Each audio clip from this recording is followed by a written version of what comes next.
So pap smear ही screening test आहे. तो screening test for cancer. So कशाचा कॅन्सर आहे हा? तर गर्भपिशवीच्या तोंडाचा कॅन्सर, मुखाचा कॅन्सर, ज्याला आपण सर्विक्स म्हणतो. त्याच्यामध्ये होणारे काही कॅन्सरस बदल असतील तर तिथून जे काही छोटे सेल्स स्प्रेड होतात किंवा डिटॅच होतात तर ते पॅप्समियरच्या द्वारे आपल्याला समजून घेता येतात. सो ही जी टेस्ट आहे ती सर्वायकल कॅन्सरसाठीची स्क्रीनिंग टेस्ट आहे. स्क्रीनिंग टेस्ट याचा अर्थ काय? ती तुम्ही हाय रिस्क आहात का? तुमच्या गर्भाशयाच्या मुखामध्ये काही असे बदल घडत आहेत का जे कॅन्सरकडे झुकण्याची शक्यता आहे का? सगळं ठीकठाक चाललं आहे हे बघण्यासाठी. बरं, याच्यासाठी खास करावी लागावी असं का सांगितलं जातं? कारण शरीराचे इतर अवयव खूप इझिली दिसत आहेत तुम्हाला. माझा चेहरा दिसतोय, माझे हातपाय दिसत आहेत. आपण जेव्हा डेली बाथ घेतो तेव्हा आपल्याला बाकीचे ऑर्गन्स समजत आहेत. पण गर्भाशयाचं मुख जे आहे, ती जी खालची जागा योनी मार्ग ज्याला आपण वजायना म्हणतो, त्याच्या पण साधारण 5 ते 6 इंच आतमध्ये आहे. सो ते आपल्याला सहजासहजी दिसणारच नाही, समजणार सुद्धा नाही. सो बघायला कोणीतरी वेगळी व्यक्ती हवी. तर ती डॉक्टर जर असेल तर ती छोटंसं एक इन्स्ट्रुमेंट टाकून तुमचं गर्भाशयाचं मुख बघते आणि नुसतं दिसून पण बऱ्याच वेळेस कळत नाही, कारण काही चेंजेस खूप मॉलिक्युलर लेवलला चाललेले असतात, अगदी पेशींच्या लेवलला ते चाललेले असतात.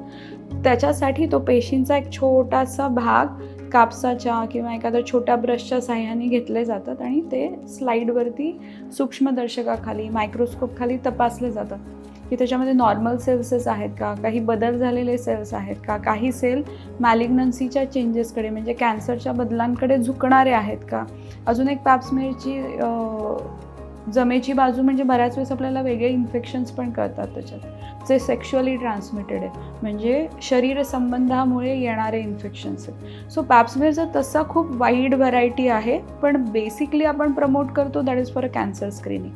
स्क्रीनिंग टेस्ट जी आहे ती तुम्हाला स्क्रीन आउट करते. जसं आपण एअरपोर्टवर जातो, काही वस्तू सस्पिशियस वाटली तर आपण बाहेर बाजूला येतो, तशा स्क्रीनिंग टेस्टमध्ये समजा काही सेल तुम्हाला सस्पिशियस वाटले तर तुम्ही स्क्रीन आउट केले जाता आणि त्याच्यामध्ये तुम्हाला पुढचे इन्स्ट्रक्शन्स दिले जातात.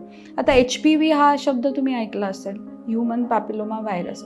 HPVचं महत्त्व काय एवढं गेल्या 100 वर्षात लक्षात आलं? कारण HPV व्हायरसमधले 2 स्ट्रेन आहेत जे 70% सर्वायकल कॅन्सर कॉज करतात आणि ते येतात कुठून? माझ्या शरीरामध्ये सेक्शुअल कॉन्टॅक्टने येतात. सो जेव्हा मी पॅप्समियर करते आणि मला जर कॅन्सरसारखे बदल दिसत आहेत त्याच्यामध्ये, तर HPV व्हायरस असण्याची शक्यता जास्त आहे. मग आता पॅप्समियरबरोबर अजून LBC म्हणून पण एक टेस्ट आली, ज्याला लिक्विड बेस सायटोलॉजी म्हणतो, ज्याच्यामध्ये आपण खास HPVचे व्हायरसेस पण स्ट्रेन आउट करू शकतो, बघू शकतो की अरे कुठला HPV व्हायरस आहे की ज्याच्यामुळे हे बदल दिसत आहेत मला.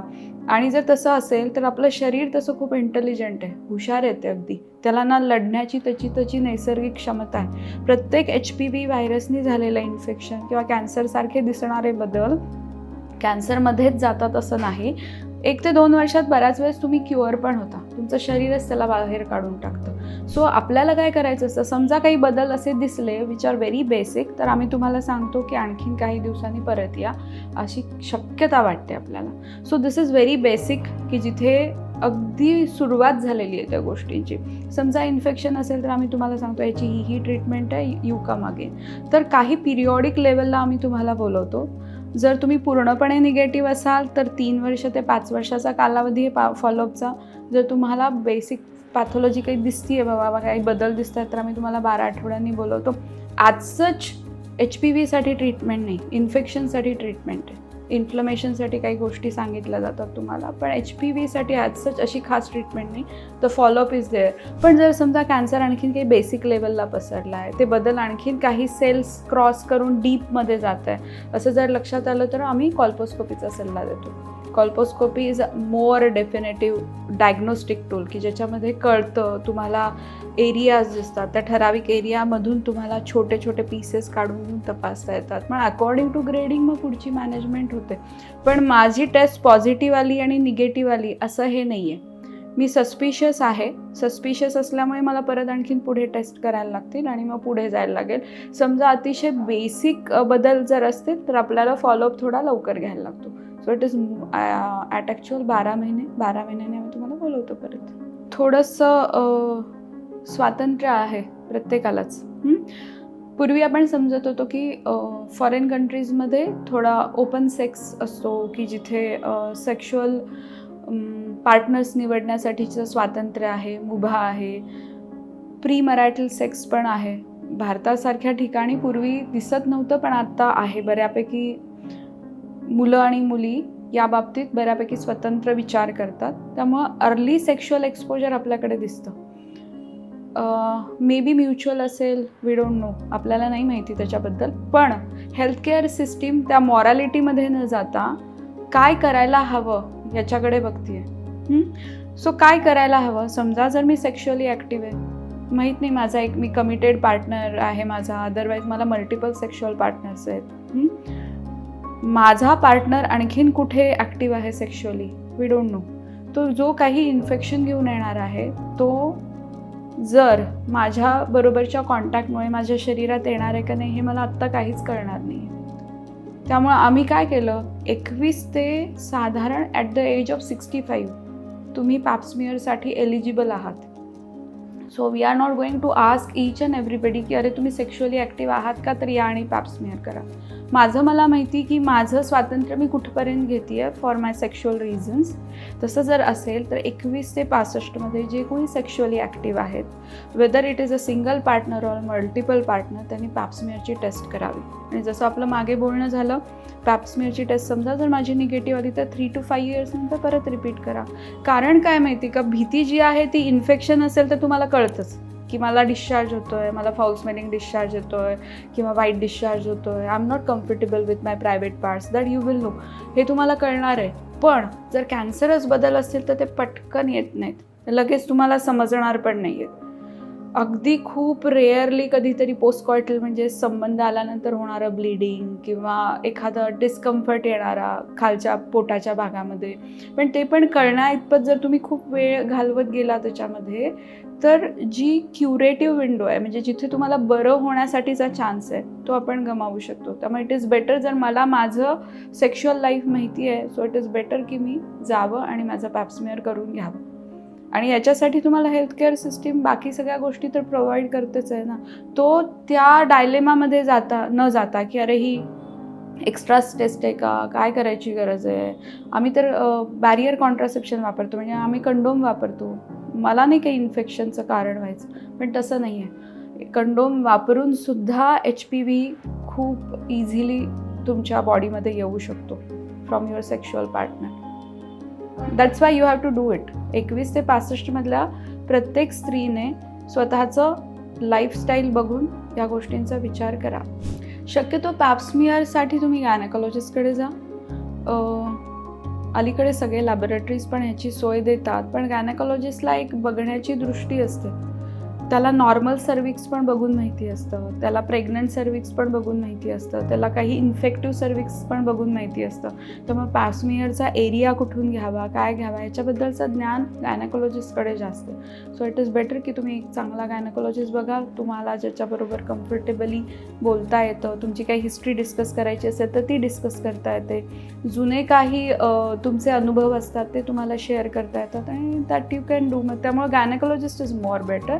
त्यांच्याकडे सिस्टीम सेट असते. आम्ही प्रत्येक गायनेकॉलॉजिस्ट आमच्या OPDमध्ये पॅप्समिअरचा एक सेट ठेवतो. त्यामुळं तुम्ही येऊन डिस्कस करू शकता, तुम्ही त्या टेस्टबद्दलची माहिती घेऊ शकता आणि 1 मिनिटाचं काम.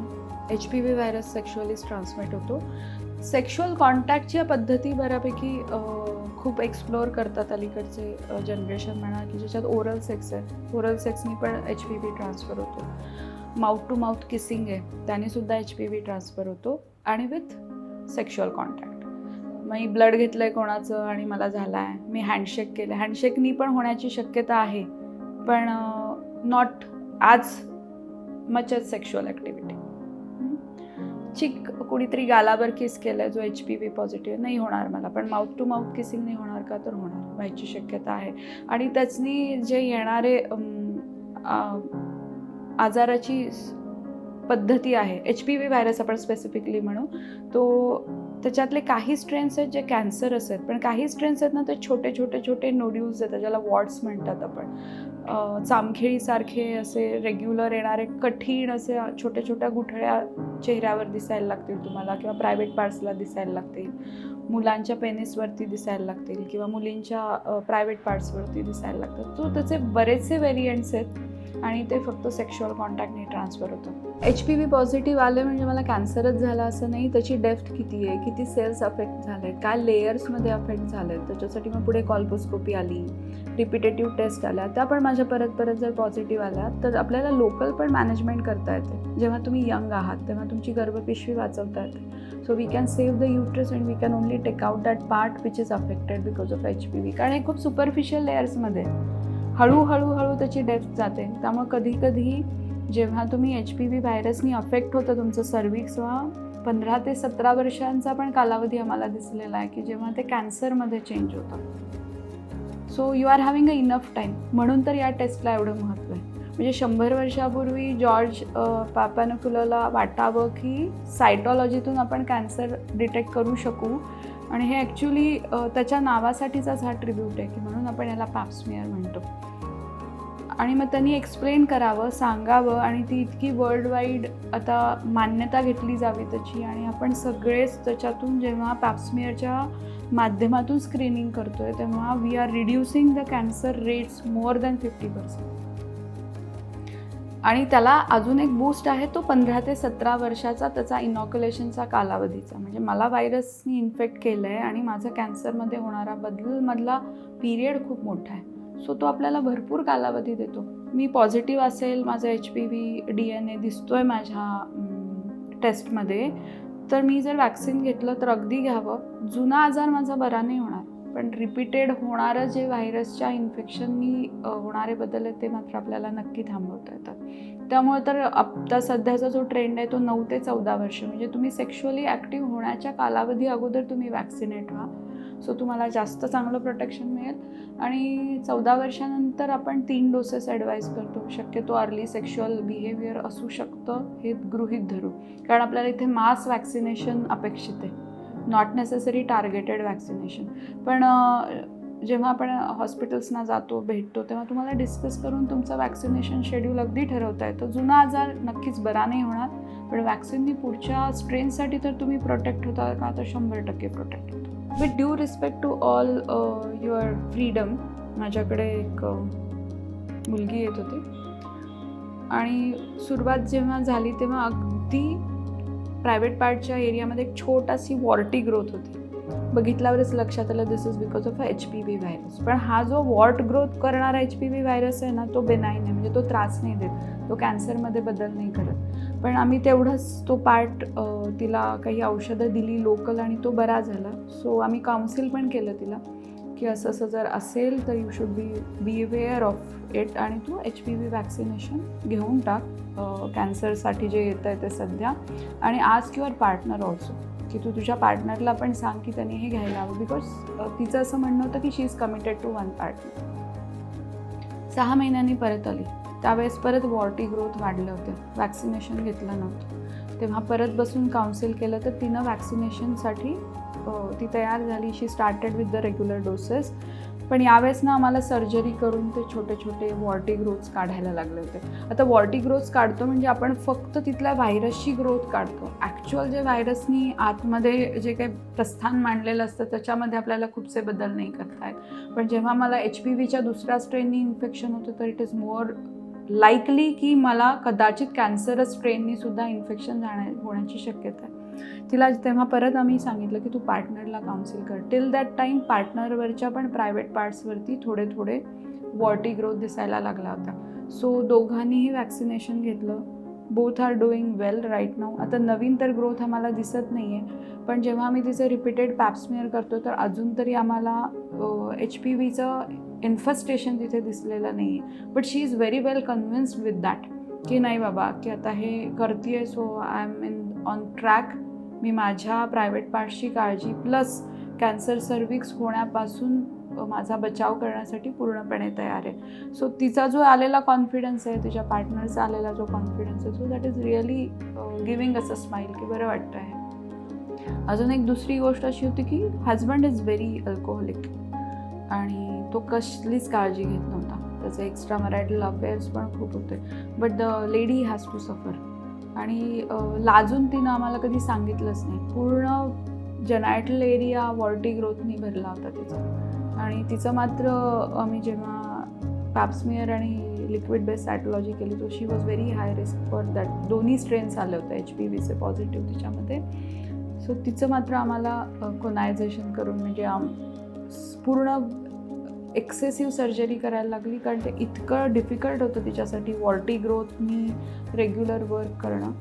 नाव she is separated from her husband, she is living her own life, पण रेग्युलर फॉलोअपला येते. आणि आता तिचे जे रिपीटेड स्मिअर्स चालतात ते पण सगळे निगेटिव्ह आहेत. सो हे ना ॲक्च्युली टीम अप्रोच आहे. जेव्हा आपण सिंगल कमिटेड पार्टनरबरोबर असतो तो जेवढं स्त्रीला प्रॉब्लेमॅटिक आहे तेवढंच ते हजबंडला पण होऊ शकतं, तिच्या मेल पार्टनरला पण होऊ शकतं. मग दोघांनीही काळजी घेणं गरजेचं आहे. त्यामुळे आत्ता आपण वॅक्सिन जे आहे ते दोन्ही पार्टनर्सना सजेस्ट करतो. आपले रिप्रोडक्टिव्ह ऑर्गन्स हिडन आहेत. आपल्या ओव्हरीज पोटामध्ये आहेत, आपली गर्भपिशवी पोटामध्ये, गर्भाशयाचं मुख पण बऱ्यापैकी आतमध्ये. सो निसर्गाने आपली ती तशी रचना केली. तर पुरुषांची तशी नाही, इट इज व्हेरी ओपन. आणि तसंच पुरुषांचा ना एक्सपोज भाग खूप कमी असतो. Everything is covered with skin. तर मग ॲज सच पुरुषांना जर काही थोडेफार बदल जाणवले तर त्यांना त्यांच्या पेनाईल रिजनशी जाणवू शकतात. Mutual trust is the thing की ज्याच्यामध्ये आपण सेक्शुअली इंटिमेट होण्या अगोदर एकमेकांवरचा विश्वास खूप महत्त्वाचा आहे. जेव्हा आपण इंटिमेट होण्याचा विचार करतोय तेव्हा माझ्यामुळे माझ्या पार्टनरला होणारा त्रास किंवा पार्टनरमुळे मला होणारा त्रास याच्याबद्दलचा mutual trust is more important thing. त्याच्यामध्ये आपण अगदीच चेकबॉक्सेस ठेवून नाही बसू शकणार. पण vaccination can be the thing. सगळेच वॅक्सिनेट व्हा ना. सो या कारणासाठी जेव्हा आपल्याला भीती वाटते किंवा डोक्यात सतत शंकेची पाल चुकचुकते, अरे बोलतोय तर हा आपण केलंय की नाही, त्यापेक्षा इट इज बेटर मेल आणि फिमेल दोघंही वॅक्सिनेट व्हा. सो कॅन्सरसारखी भीती तर बाजूला जाईल. बाकीचे जे बेनाईन प्रॉब्लेम्स आहेत, इन्फेक्शन म्हणा हे म्हणा, त्याच्यासाठी तर आहेच. हेल्थ केअर सिस्टीम तुम्हाला मदत करेलच.